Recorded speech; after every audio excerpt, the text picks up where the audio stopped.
Welcome back, College Baseball Central fans. We're back for another preseason preview. Welcome back, fellas.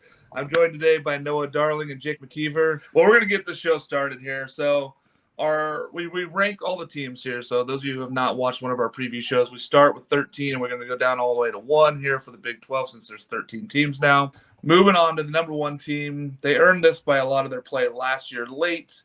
TCU is the number 1 team that we're looking at here. Noah, why don't you start us off with this TCU ball club? I know that they lost quite a bit of talent to the draft. What do you think about this TCU club? At this point, I'm a big believer in what Kirk Saarloos is doing. He's rebuilding very, very quickly. Used the transfer portal to get one of the best players in the entire class, whatever you want to call that. Peyton Tolley is going to be great for this TCU club. And then I think bringing a guy back like Anthony Silva is just so big. He was a freshman last year. The way he developed throughout the year, he made some great plays in Omaha. He's one of my favorite players to watch. Kind of reminds me of the Jacob Gonzalez development that he has a little bit going on, who became a controversial player over time, but I'm a big believer in what Silva's doing. I'm excited to watch this TCU club. I think Klecker is going to be great again for TCU. This is going to be one of those where, while they are missing those key pieces, I think they have filled them in very nicely, and they're number 1 for a reason. Yeah, I mean, when you look at this transfer, Zach Morris is another arm you got to talk about that came from Arkansas.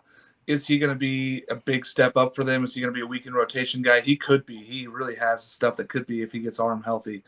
There's a lot to like there. Along with Anthony Silva, fellow catcher Carson, that guy had a fantastic freshman season. They've had a lot to build on here. Jake, when you look at this TCU club, we know they lost a lot.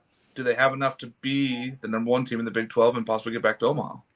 You know, we do have to kind of talk about was last year kind of a fluke and they got lucky. I mean, a lot of stuff. I mean, they were 7-10 at one point in the Big 12 and looked dead to rights. I mean, granted, they figured it out and they had the talent to, but, you know, are they going to be the team that kind of figures it out earlier in the year and fades? But again, how could you not like this TCU team? I mean, they return Anthony Silva, probably the most athletic shortstop in the country.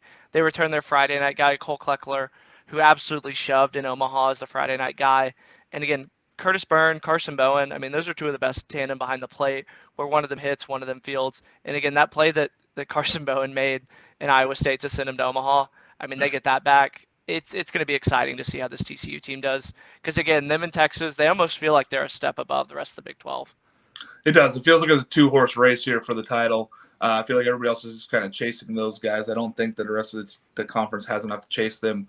It is really tough between Texas and TCU, and it could come down to coaching. It really could. Saarloos is a great coach. I'm excited to see what he does with this ball club, all these transfers in.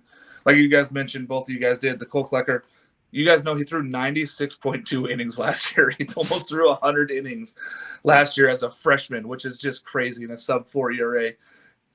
I'm hoping he doesn't go into the sophomore slump. There's a lot of guys on this team that were good freshmen last year.